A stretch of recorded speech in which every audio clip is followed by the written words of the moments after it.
What's going on, everyone? Welcome back to another episode. Dr. Mike Axler here, PhD in kinesiology and applied physiology, professor of exercise science, and 60-plus time marathoner and ultramarathoner. Let me ask all of you a question because today's going to be a pretty physiology and science heavy episode. Are any of you out there endurance athletes? Do you run? Do you bike? Do you swim? Do you do a combination of those things like triathlons? Do you do rowing? Where do you stand on this? Are you a hybrid athlete? And further on this, if you are a quote-unquote endurance athlete, if you are recreational in nature, or if you do compete, do you actually train correctly? Do you do your easy runs? Do you do your tempos and your intervals and your progressions and the context of today, do you do long runs, right? And if so, what's your experience with the latter, with the long runs specifically? Do you love them? Do you hate them? Do you question their validity? Would you rather break up your long runs into like 2 or 3 longer sessions? Like I have an ultra buddy who does 100 milers, and he'll do, instead of doing a 30-mile long run, or if there's like no marathons, like in like the state that he lives in, he'll do 10 miles in the morning, 10 miles in the afternoon, 10 miles in the evening. So how do you feel about this? Do you trust the long run as your time to escape? Do you obsess about the pace and your heart rate the whole time? Do you just go out and you focus on your pace?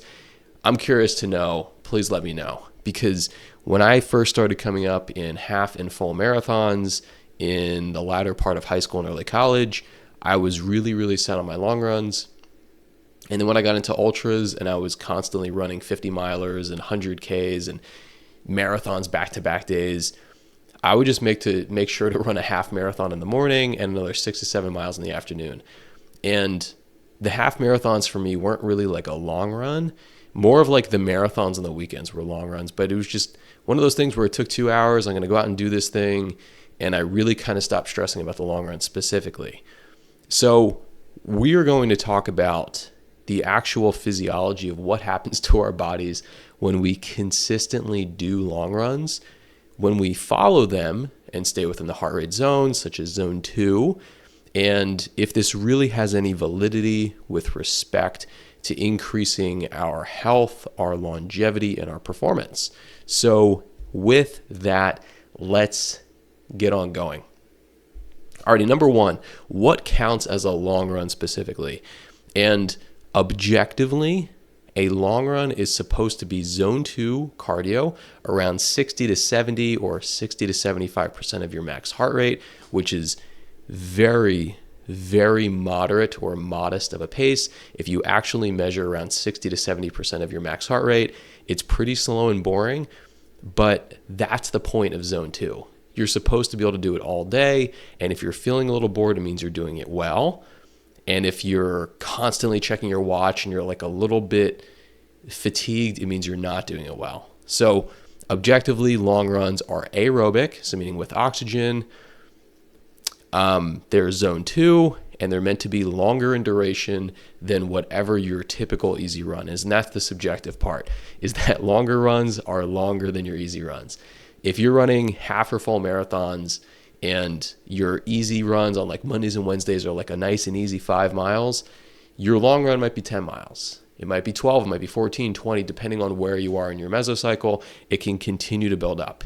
But again, same thing holds true. Long runs have to be at zone 2.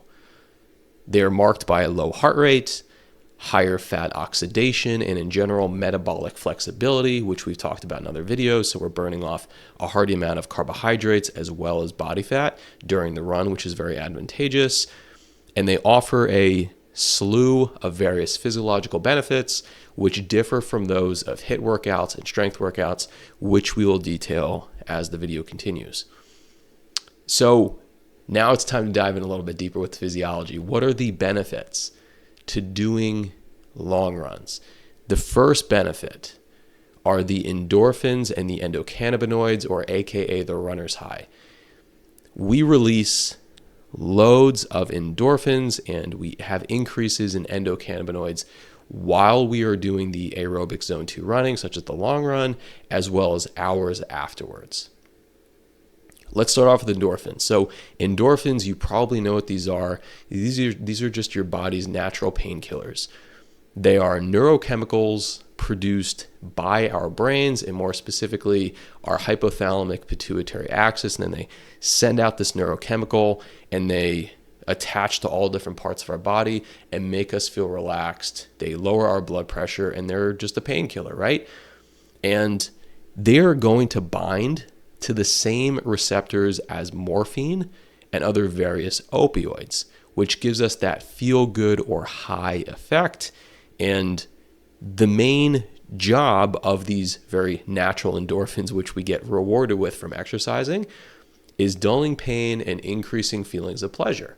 And there was like an ultra runner who once said, I never feel worse after running than I did before. So on days that he doesn't want to run, he always reminds himself, I'm always going to feel better after I run than before it. And I can attest to that too. I've been running now for like 13 years, once or twice a day, and I always feel better afterwards than I started before. And part of that is because of the endorphins. And the second part is because of the increases in endocannabinoids. So if you look at the suffix of that word, cannabinoids or cannabis, right? So these are your body's natural cannabis-like chemicals. These are lipid-based neurotransmitters that our body endogenously produces. Endogenously means inside of our body, whereas exogenously, we do not produce that. So we produce DNA and various proteins in our body endogenously, whereas we have to drink water exogenously, right? So endocannabinoids are lipid-based neurotransmitters that our body endogenously produces. And more specifically, they bind to various receptors in our brains, but one of them is the CB1 receptor, and that is very similar to that for THC from cannabis. So again, you get that nice high, dull feeling. Apparently, it is similar to that of smoking cannabis. And endocannabinoids do regulate mood, calmness, stress reduction, and pleasure, which also play a huge role in the runner's high, in addition to the endorphins. A little bit more specifically on the endorphins and the endocannabinoids, you can probably attest to this yourself, but the endorphins do begin to rise around 30 to 45 minutes during sustained aerobic exercise. We're not talking about weightlifting. We're not talking about sprint training.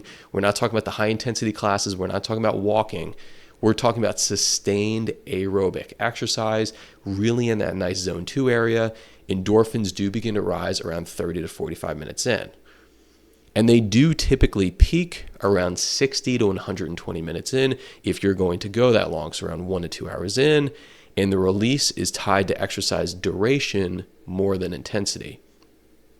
And if you ever go to a half marathon, maybe a full marathon, probably not an ultra, because ultras they destroy you, but a half marathon and a full marathon, if you see people there who really they trained well, they stayed hydrated, they kept on top of their nutrition, if you go to the finish area, if they're not writhing in pain from going too hard, they're not too dehydrated with cramps, a lot of runners, they feel great.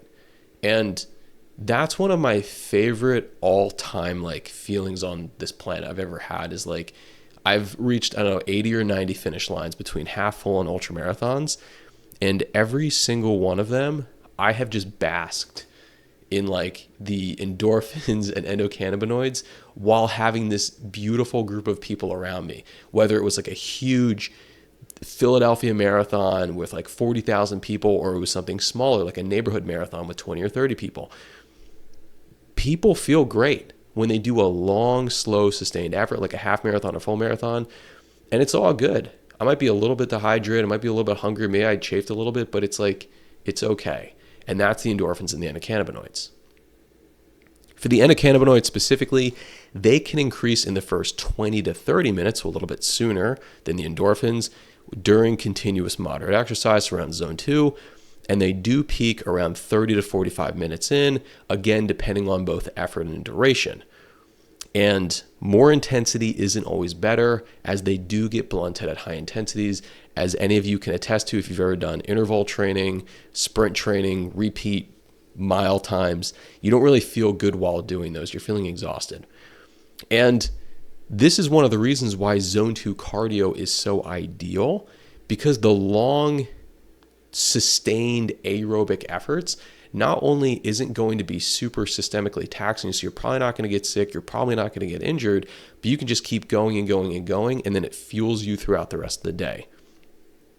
And lastly, on the endorphins and endocannabinoids, the mood-enhancing effects can last 2 to 4 hours, but this is highly dependent on the intensity, duration, and individual sensitivity. And we'll talk about sensitivity in the next couple of minutes of the video, but again, if you've ever run a marathon and it takes you 3, 4, 5 hours, the runner's high lasts the entire day and sometimes even into the next day. But if you only do a long run of like 1 hour, 1.5 hours, you feel pretty good, but then it tapers off. But like a marathon really stretches out. So if you ever want to find a friend on a good day who's a runner, just find them on like a half or full marathon day, and they'll probably go along with whatever you want to do because they'll just be in like a good mood physiologically, right? Next, the second and third benefits are a dopamine reset and mental clarity, which come from doing zone 2 long runs. Dopamine right now is pretty hot in the streets. I think like Huberman and some other people, maybe Peter Attia, made this pretty famous. Just talking about dopamine, which is a hormone, and we know that dopamine is kind of like the reward hormone, and it's one of many. It's not like the only one, but it's one of many. And the long run can help restore dopamine receptor sensitivity. What this means is that in modern day society, 2025, we live in a very dopamine saturated world. We have social media, we have phones, we have endless scrolling, we have fast food, we have video games, and everything is just boom, boom, boom, boom, boom. And these all deliver very quick hits of dopamine again and again and again. It's like whenever I'm at the gym and I do the stair stepper, I have to listen to like a soundtrack and then like look down at the ground because there's too much dopamine around. The amount of people running around, the amount of TV stations with like advertisements and different things on them with the overhead music and who's ever on the machine next to me, it's just like there's always something like distracting you and something flashing on the TV and people at the different equipment. It's insane. So when I get out of it, I feel like mentally exhausted. I don't feel physically exhausted from the stair stepper. I feel mentally exhausted from like all of the quick dopamine hits. However, what ends up happening with this is when we have this in modern day society with these high frequency, low effort rewards, and that's the key here, low effort rewards, the dopamine receptor desensitizes over time. So think back to a time when like you saved up for something, right? Maybe I remember when I was like through 2nd and 5th grade. So I was like 7 to 9 years old or 7 to 10 years old for 3 years. I saved up and I did chores every single day. I saved up for 3 years to buy a PSP, a PlayStation Portable. I saved up $280 and I still have that PSP. I don't think it works anymore, but it was one of the most proud moments of my life. And you don't get that if someone just keeps buying you things. You have to earn it. Same thing to my first marathon, my first ultramarathon, graduating with my doctorate. Like these were some of the most incredible feelings of my life because it was something that I earned over years, right? So if we just keep buying things on Amazon and listening to the next, influencer telling you like the best thing to do, and then you keep getting likes on social media, it's like these things aren't bad, but when you do it again and again and again and again, and it's low effort, there's not going to be a huge reward. So when we do this very, monotonous zone 2 cardio, you have to earn every single minute of it. So this is going to help rebalance dopamine sensitivity because running or any zone 2 cardio, whether it's biking or rowing, is rhythmic, it is repetitive, and it requires sustained effort. You can't take a couple of minutes off. You have to keep going and stay within that 60 to 70% of your max heart rate zone, which is not easy to do. So this can really help reset dopamine. It can help you just kind of soothe things out. And there's also been a lot of studies showing that in addition to improving dopamine sensitivity or receptor sensitivity, you can also restore your motivation, your focus, and your post-run flow state, which, as we know, that nice flow state can reduce symptoms of anxiety, depression, and even ADHD. So if you continue to do the zone 2 cardio and maybe 1 or 2 long runs a week or long bike rides or long stair stepper sessions, this can really help you just kind of focus on the process and down-regulate a little bit. It's like a form of meditation. It's just doing one thing at a time instead of 10 things at a time. Benefit number 4, mitochondrial biogenesis. This is like the 3rd or 4th video I'm bringing this up here, but we talked about the mitochondria being the powerhouse of the cell or the engine of the cell. And I'm going to add to what I've discussed in previous episodes on my podcast and on here, is that we have an increase in mitochondrial biogenesis. So biogenesis, we make more mitochondria when we do more zone 2 aerobic cardio. But not only do we have an increase in mitochondrial density, we also have an increase in the efficiency of our muscles. So please let me explain. In untrained people who don't really do a lot of exercise, in their skeletal muscle cells, their myocytes, they have around 1,000 to 2,000 mitochondria per muscle cell or per myocyte, such that the mitochondria make up around 3 to 6% of their cell volume. After a few weeks of training with zone 2, around 3 to 5 days per week, these trained skeletal muscles increase their mitochondrial density and their efficiency by upwards of 30 to 100%, such that their skeletal muscle cells, their myocytes, the mitochondria make up around 10 to 12% of cell volume. So instead of 3 to 6% cell volume, it's around 10 to 12% cell volume, which is why you can see someone trying to run for the first time and then like they're sweating bullets and they're running like a 15-minute mile and you're like, oh my God, they're so out of shape.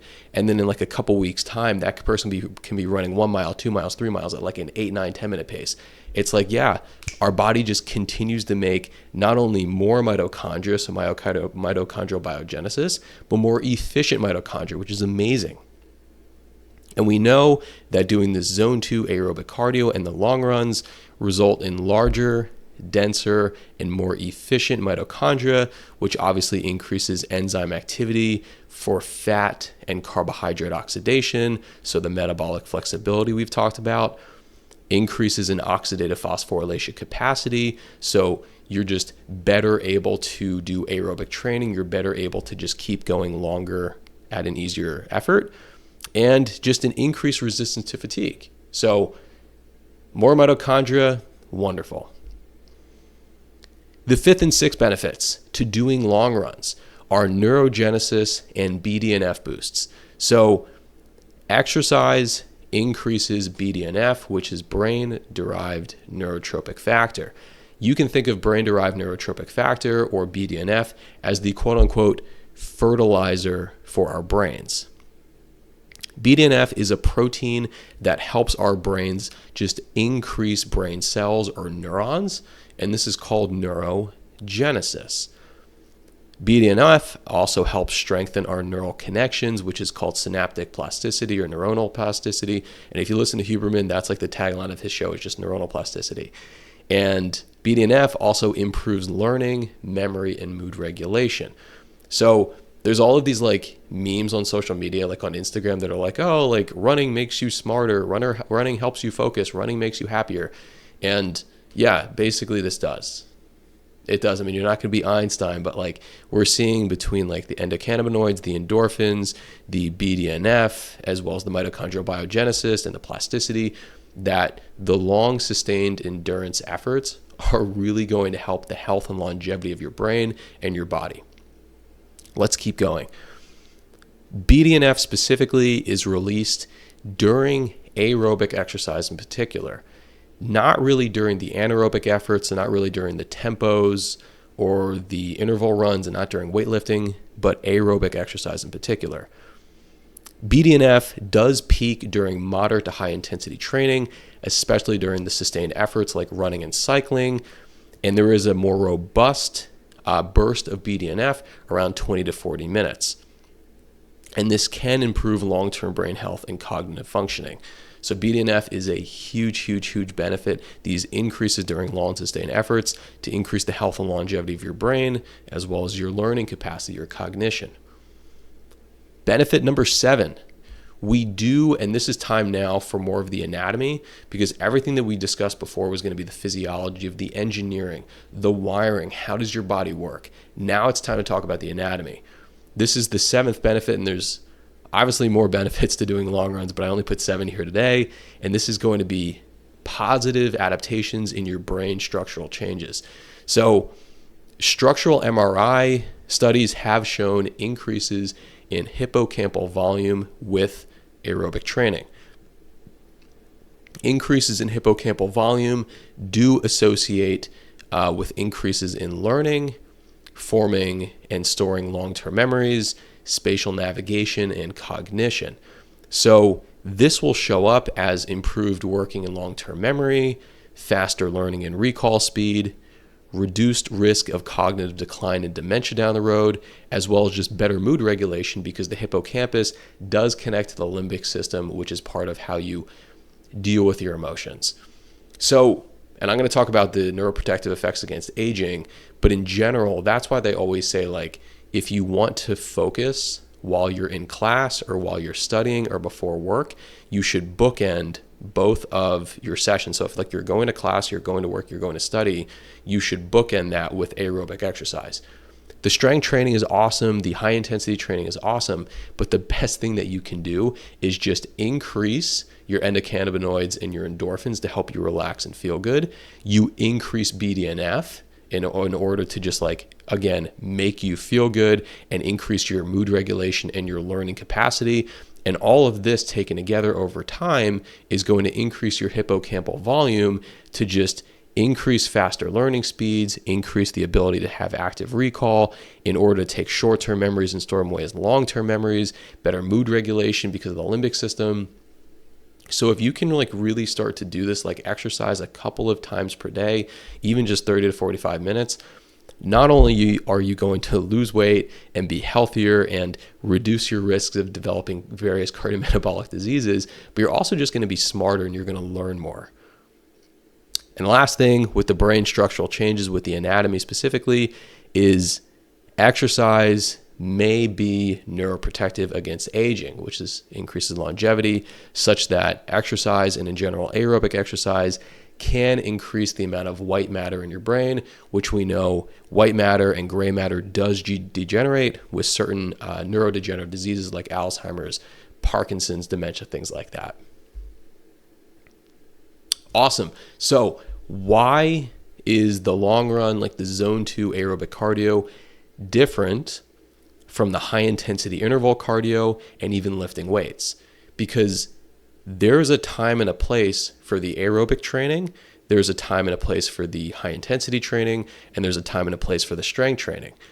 But again, all of the exercise science points to spending around 80% of your week doing the aerobic zone 2 training, not only to increase your VO2 max, which is your best marker of longevity, but also just to increase like your brain health, your cognition, your longevity. So why do we need to do this? How are they different? So we know with long runs, there's going to be sustained neurotransmitter release. We talked about the endorphins, the endocannabinoids, as well as BDNF release. We just talked about that throughout the whole video. And then high intensity interval training and strength training are going to be very similar in the nature of what they're doing. If you go out for a 30-second high intensity burst of like running, of biking, if you're on like the assault bike, if you're doing a stair stepper, 30 seconds to a minute, 30 seconds to 2 minutes, 30 seconds to 3 minutes, or if you're doing the Norwegian 4x4, just something very, very, very, very, very high intensity at like a zone 4 or zone 5. Strength training is going to be very, very similar. Even if you only lift very heavy for 10 seconds, upwards of a minute, in general, you're spiking your blood pressure really, really, really high, as well as things like lactate and hydrogen ions, so acidity. You're spiking adrenaline, you're spiking cortisol, you're spiking testosterone, you're spiking growth hormone. And this is all good. But like, you know that after an interval session or after weightlifting, you're exhausted.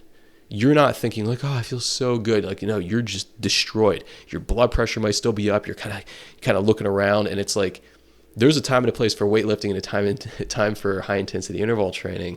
But in general, just the hormones which are being released and the blood pressure responses and the nervous system responses are far different from like a long, sustained, slow, long run. And that's how that's going to be different. So like the signaling is just different. And also the reason why you feel relaxed after a long run, a long bike ride, a long swim, as opposed to high intensity intervals or strength training, is because with the long runs, the entire time you're vasodilated. So your veins are going to carry deoxygenated blood back to the heart, and the arteries are going to carry oxygenated blood throughout the systemic circulation. So the entire time your veins are going to be just a little bit opened up. That's called dilation or vasodilation. If they're going to be dilated for 45 minutes, an hour, 2 hours, 3 hours, 4 hours, and you're finally done, they're going to constrict back to normal size, which is a very normal response. And that's why you feel relaxed, because your blood pressure was sort of like increased a little bit during the aerobic exercise, and then it's going to go back down to normal. That's called post-exercise hypotension. Hypertension means elevated blood pressure. Hypotension means decreased blood pressure. In general, post-exercise hypotension is basically going to be the cure for like 60 or 70% of people on this entire planet who have high blood pressure. Not only does the exercise give them the post-exercise hypotension, which relaxes their blood pressure, which helps them feel good, but exercise over time is just going to lead to like weight loss, and they're going to be healthier. So these were just some ways in which the zone 2 training is far different physiologically from the high intensity interval training and the strength training. Awesome. So now's the how to implement long runs, long cycling, long swimming, rowing, stair stepping, whatever form of cardio, it's up to you. 1 to 2 times a week is enough for not only acute, but long-term or long-term brain benefits, right? So we can get all of these not only in the day or two after feeling good from the long efforts, but even just for over time. So once or twice a week, remember to stay in zone 2. This is going to be around 60 to 70 or 60 to 75% of your max heart rate. I'm 30 and I measured mine earlier. It's between 114 and 133. So I try and stay around 120, 125. And for like a jog, or if I'm on the bike or on the stair stepper, I can very easily listen to an audiobook. I can talk on the phone, and I can just keep going. The entire time I'm burning off a bit of carbs, I'm burning off a bit of fat, and afterwards I feel great.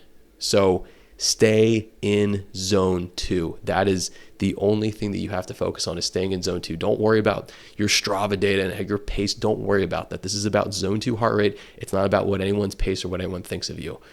Once or twice a week, stay in zone 2. And walking, jogging, incline walking can be completely fine as well.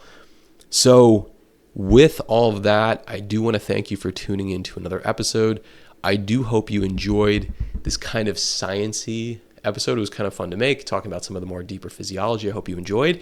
If you did, please make sure to like this video, subscribe, and share this with a friend who might need to hear it, as well as scrolling on down and following me on Instagram, Substack, and my podcast, where I drop in little bits of exercise science, nutrition, and aging content every single day, sometimes 3 times a day, and it is only the most up-to-date information that I don't want you to miss.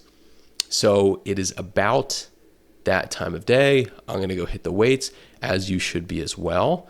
Remember, everybody, consistency wins, and I'll catch you all in the next episode.